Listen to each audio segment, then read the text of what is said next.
Everyone in the room laughed when the CEO pointed at the janitor's shy teenage daughter and said, "If you can fix this engine, I'll give you a scholarship." They expected her to panic. Instead, she rolled up her sleeves and walked forward. What happened next left every engineer speechless.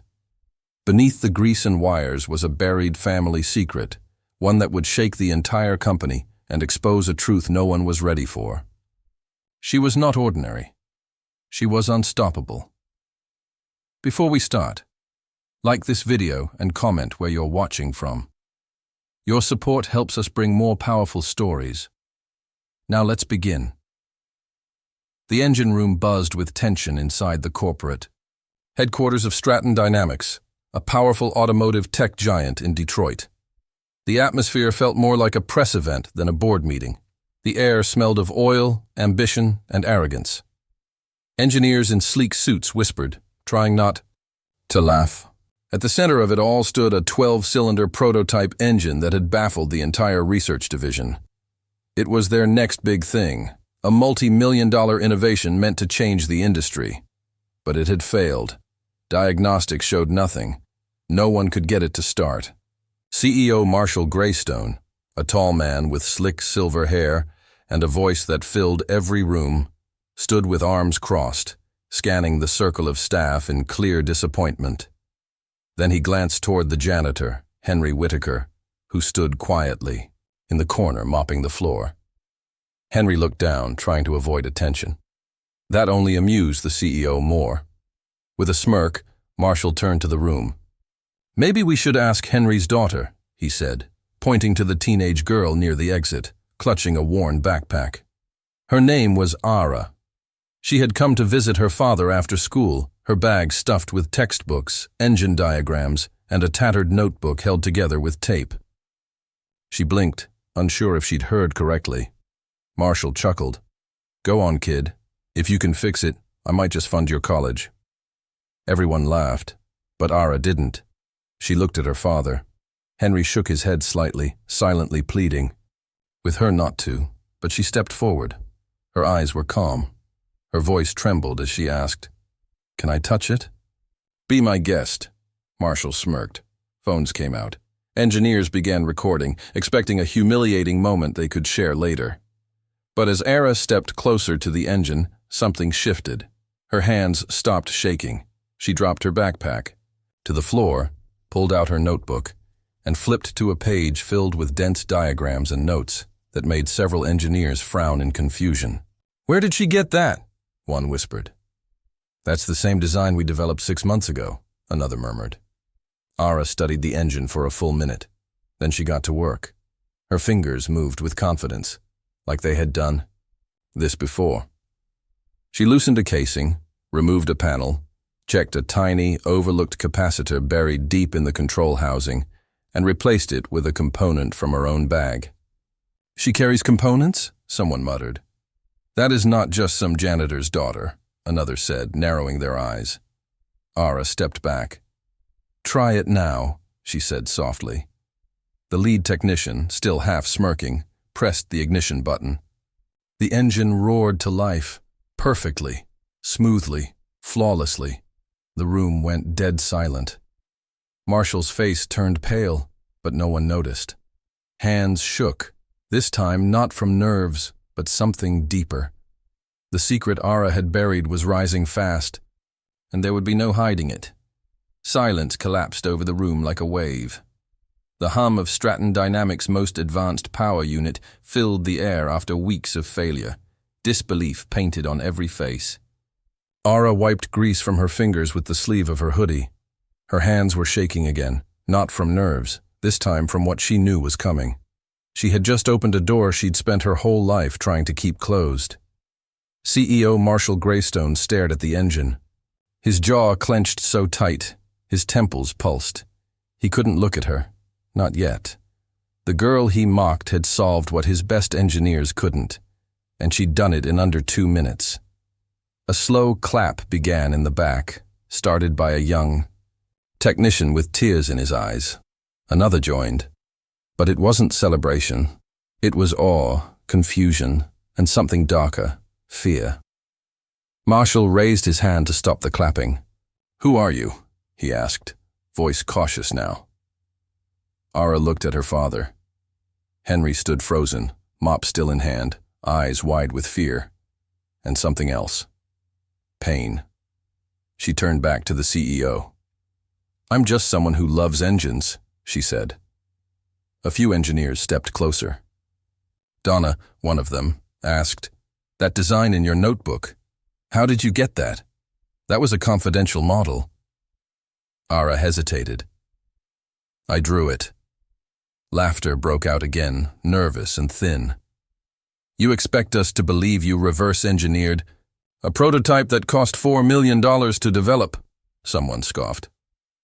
"I didn't reverse-engineer it," Ara said, opening her notebook to another page. "I designed it. This one is better." Marshall's face turned red. He snatched the notebook, flipping through the pages. Equations, schematics, fluid models, pages and pages of detailed, original engineering work, each annotated in blue ink, dated as far back as 3 years ago. "You designed this when you were 13? He asked, stunned. "I never said I designed that engine," Ara replied. "I said I designed mine. Yours copied it." A collective gasp swept through the room. Henry stepped forward, resting a hand on his daughter's shoulder. "We should go," he whispered. "No," Marshall said sharply. "You're not leaving." Ara met his gaze. "Are you detaining us?" Marshall stepped back, realizing the implication. His ego battled with his instinct. "Of course not. But we need to talk." "No, you need to listen," Henry said, voice trembling. Marshall froze. "Years ago," Henry began, "there was a woman who worked here, a genius. She was my wife, Ara's mother. Her name was Maren Whitaker." Marshall's eyes widened. "She designed the first version of this engine, long before your team claimed credit. When she tried to expose what was happening, she disappeared in a lab accident. But I never believed that story. I took the only thing left of her, our daughter, and ran." The engine's hum continued, but everything else in the room was still. You could hear a pin drop. Ara stood beside her father, fists clenched. Her voice hadn't wavered. Her eyes never flinched. But inside her chest, a storm raged, anger, fear, and sorrow breaking through years of silence. Marshall looked like he'd seen a ghost. The name Maren Whitaker hadn't been spoken in 15 years. Not because she was forgotten, because everyone had been told to forget. The official story had been sealed, the files classified. The accident, written off. Her body never recovered. What haunted Marshall most wasn't that she had worked here. It was that she had been better than everyone, smarter, faster, dangerous. Donna stepped closer, whispering, "You're her daughter." Ara nodded. Another voice further back. "I remember her. She taught one of my first training seminars. She could design propulsion systems in her head like she was composing music." Marshall's grip on the notebook tightened. His voice cracked. "Why now? Why expose this here?" "I didn't plan to," Ara said. "I didn't even want to be here. You made it a joke. You asked me to fix something your engineers couldn't, so I did. And now that I'm standing here, I won't walk away from the truth again." Henry placed a hand on her shoulder, but she gently moved it aside. "I used to think silence protected people. But silence is what let her die. And if even one person here remembers her, wonders what really happened, then they need to hear it." A senior engineer named Leonard, with gray in his beard and guilt in his eyes, raised his hand. "I was here. I saw the files pulled. I saw her research rerouted. I never spoke up." "You weren't the only one," Henry said. "I cleaned those labs. I heard the whispers. Saw the locked rooms. The panic when someone mentioned her name. They buried her. But they didn't bury her mind. They didn't bury her blood. They didn't bury this." He motioned toward the engine. Marshall's expression twisted as the walls around him began to crack, not the physical ones. The illusion of control he had spent years building was coming undone. Years constructing. "Do you think this changes anything?" he snapped. "Do you think a name and a few blueprints make you someone important?" Ara smiled, but it wasn't the smile of a child seeking approval. It was calm, certain. The smile of someone who already knew they'd won. "You know what makes someone important?" she said. "The truth. And right now, everyone in this room knows it. Even you." The silence that followed was different this time. Not stunned. Not awkward. It was the silence of awakening. Dana took off her Stratton badge and dropped it on the floor. Leonard followed. Then another. And another. Marshall's eyes darted around, desperate to regain control. "This is not your company anymore," Henry said. "It never really was." Marshall laughed bitterly, hollow and weak. "Do you think they'll believe you? Do you think any of this will stick?" Ara opened her phone and held up a recording. From the moment he mocked her, audio, video, confession. "It already has," she whispered. The clip went viral before sunrise. It started as a whisper on a local tech forum. Then it exploded, across every platform, like a tidal wave tearing through steel. Ara's voice, calm and steady, resonated with millions. Her face, a perfect storm of pain and power, appeared on screens in homes, cafes, offices, universities. People replayed the moment she said the truth mattered.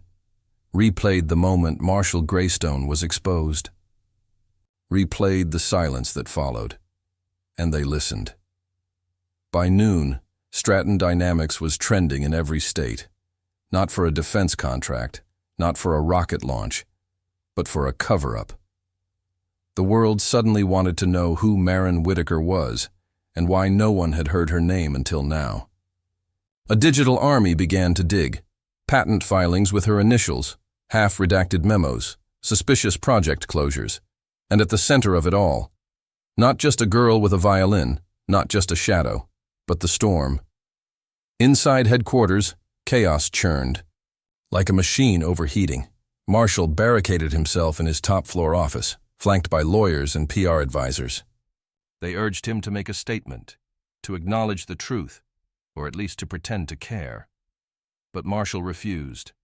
Pride was a poison, and he had drunk deeply. In the lobby, employees gathered around monitors. Some watched with disbelief, others with hope, a few with shame. Leonard stood quietly at the edge of the crowd, clutching his now useless badge. Dana typed furiously, uploading internal files to investigative journalists. Every piece of evidence was another crack in the empire. Henry and Ara sat side by side in the old break room. Neither spoke at first, just the hum of a vending machine, and distant newscasts discussing their lives like a movie. "I never thought it would actually come to this," Henry said at last. "I didn't either," Ara replied. "I just wanted to play the violin that day." She paused. "But you know what I realized, standing in that room?" Henry looked at her. "I was never just my mother's daughter. I was her voice, and someone had to speak for her." He nodded slowly, emotion thick in his throat. A knock echoed down. The hallway, firm, sharp, ceremonial. Federal agents stepped into the atrium, navy jackets with gold lettering. They didn't say a word. They went straight to the elevator. No one stopped them. The whole company watched in stunned silence as the elevator rose. 20 minutes later, Marshall Greystone was led out in handcuffs. His face appeared on every screen. A spontaneous cheer erupted. Some clapped, others cried. Most just stood in awe. The man who ruled through silence had been silenced. Outside, cameras flashed as Marshall was loaded into a black SUV. Journalists shouted. Ara didn't answer. She stood on the front steps. With Henry, watching the gates close behind the man who thought he owned everything. "You should say something," Henry whispered. "They're waiting." Ara stepped forward. "My mother gave her life to build something beautiful," she said. "Others tried to bury it. But truth can't stay buried forever. It rises, even if it takes years, even if it takes her daughter." And in that moment, it wasn't about revenge. It was about something far more powerful: justice.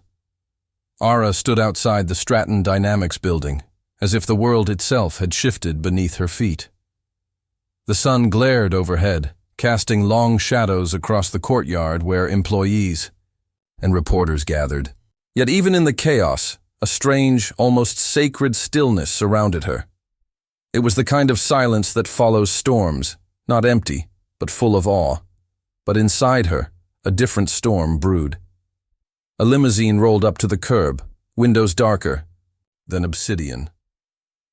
The crowd parted instinctively. No one knew who was inside. But the air changed. The driver stepped out and opened the rear door. A woman emerged, tall, poised in a sleek emerald coat that shimmered in the light. Her hair was silver, her posture iron. Her eyes scanned the crowd until they landed on Ara and softened. It was Olivia Whitaker, Marin's mother, Ara's grandmother, the matriarch who had spent years in silence, grieving a daughter, believing justice would never come. "Ara," she said, her voice trembling. Ara turned. For a moment, the world fell away. They had never met before. Only letters, only stories. But in that instant, blood recognized blood. "I kept everything," Olivia whispered, tears rising. "Every article, every photograph, every note your mother wrote. I was waiting for this day, even if I never believed it would come." Ara took her hand, and between their fingers flowed decades of pain. For the first time, Ara was not standing alone. She was standing with legacy. A man stepped forward in a crisp suit, his demeanor more humble than corporate. He introduced himself as Calvin Rohr, acting head of the Department of Scientific Ethics, a high, new division born from the Stratton scandal. He offered her a folder. "What is this?" Ara asked. "Justice," he replied. "An opportunity." Inside, a letter signed by multiple senators, a new initiative, the Whitaker Program, a federal project to fund, support, and protect young inventors from marginalized communities. A national research center, top name on the advisory board, Alara Whitaker. Tears filled her eyes, not for the offer, but for what it meant. Her mother's work would not vanish. It would not rot in the hands of thieves. It would rise. That night, Alara stood on a quiet stage inside a small community center, not far from the hotel where it all began. Children watched with wide eyes as she lifted her violin. The lights dimmed. Then came the first note, soft, fragile, then rising, rich, soaring. It wasn't just music. It was memory. It was truth. Every step her mother had taken, every injustice, every victory, every tear. When she finished, no one clapped. They simply sat in silence, breathless, transformed. Outside, a billboard lit up above the city skyline. It showed a single image, a mother and daughter, standing side by side,